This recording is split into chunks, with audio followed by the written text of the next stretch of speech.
breaking news. As you just heard Phil report, the judge decided that she will not allow third-degree murder to be considered by the jury, but she will allow manslaughter to be considered. So now let's go back to the beginning, to March of 2012.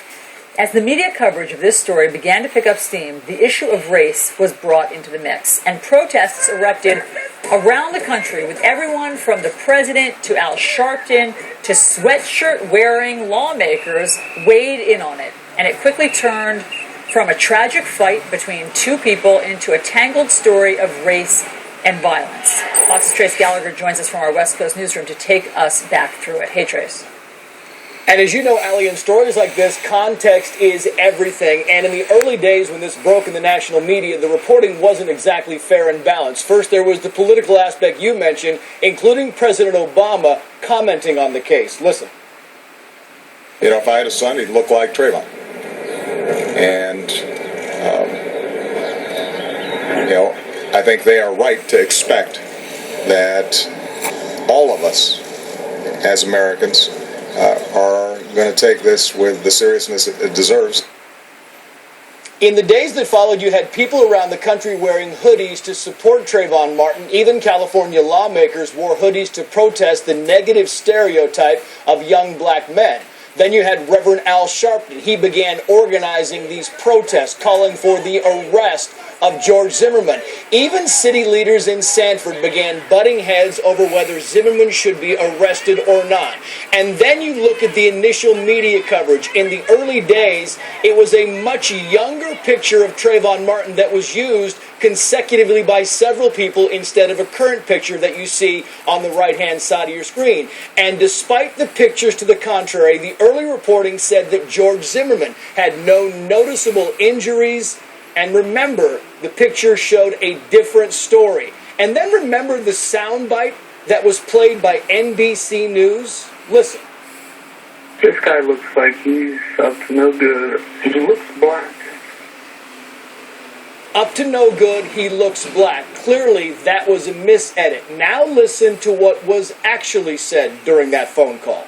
This guy looks like he's up to no good, or he's on drugs or something. It's raining, and he's just walking around looking about.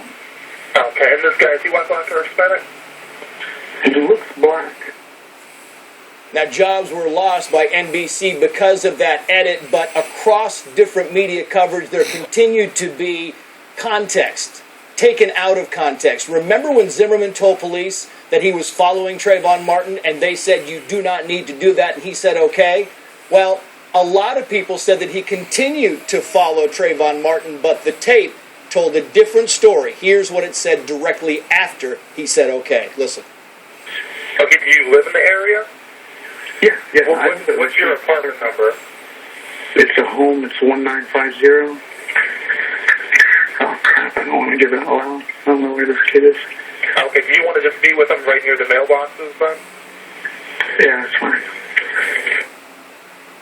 Yeah, you can see the tape shows that he stopped following him, in fact, lost him for a certain amount of time.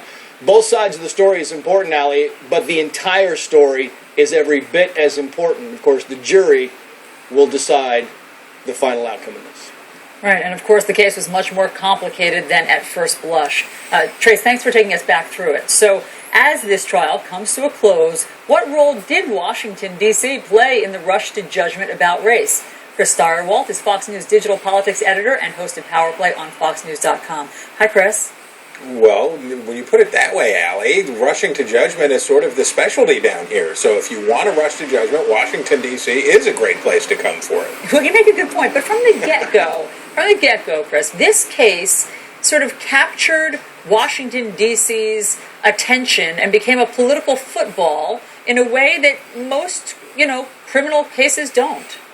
Well, in America, we've often said and we've often seen race is in everything, and everything to some degree is about race. Certainly in the era of Obama, where the president, so many of the president's defenders accuse his detractors of having racial motive, it's in there. And the president himself a president whose administration famously does not like to talk about ongoing investigations when they relate to itself. In this case, the president came out with a voice of sympathy for Mr. Martin and on and on. And the president took this to heart and made it part of who he was. If I had a son, he'd look like Trayvon. And things got very weird, very fast about this. And then what happened? What happened was it was less than advertised. We didn't get what we were promised. What we were promised was a story here that dealt with the big tableaus of race, white privilege, black youth, all of these things. We were promised bonfire of the vanities, and we didn't get that. We were also promised that we would have something on the order of what we saw in Los Angeles with the Rodney King era. That didn't happen either.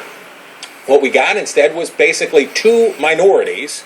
The New York Times famously called Mr. Zimmerman a white Hispanic to delineate him because of his skin tone.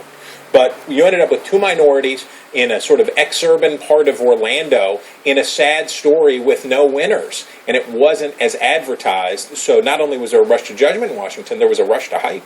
So in other words, today, if everyone on Capitol Hill and in the White House knew what we know today, that it was a fist fight and that George Zimmerman's nose was broken and that there were cuts to the back of his head and that there's a debate about who was on top, but the evidence seems to suggest that Trayvon Martin was on top, would the president today have come out and said, Trayvon Martin could have been my son? Well, if he knew that this was probably the only place that clip was going to be played today, he probably would have done it anyway, because it was good politics at the moment. It made sense. It was a gap shot. He identified with this young man, a victim who was being held up as this. He made him part of his family rhetorically, so he probably would have done it again, knowing that that clip wouldn't get a lot of airtime now.